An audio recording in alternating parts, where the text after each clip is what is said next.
বাচ্চারা উঠে পড়ো, তাড়াতাড়ি স্কুলে যাইতে হবে তোমাদের। আচ্ছা মা ঠিক আছে, আসো সুন্দরী বুড়ি। টাটা সুন্দরী। টাটা, চলো এখন আমরা ভিতরে যাই। আমিও চলে আসছি বাড়িতে। মেয়েকে তাড়াতাড়ি ঘুম পাড়িয়ে নেই। ওই বুড়িয়া।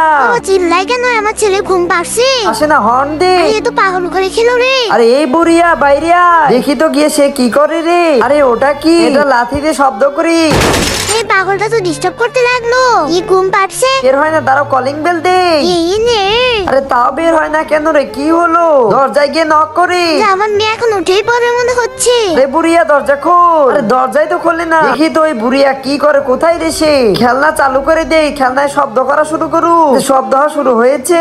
উফ, অস্থির হয়ে গেলাম রে এদের জ্বালাতে। হ্যাঁ এটা বাজিয়ে রেখে দে। ডিগ ডিগ ডিগ ডিগ ডিগ ডিগ ডিগ ডিগ ডিগ ডিগ। কি তো ঘরে নাকি? তার আগে তুমি যদি চাও তোমার মা 100 বছর বেঁচে থাকুক, তাহলে ভিডিওতে একটি লাইক করে সাবস্ক্রাইব করো। লাইক সাবস্ক্রাইব তারাই করবে যারা মাকে মন থেকে ভালোবাসে। কমেন্টে আই লাভ ইউ মা লেখো।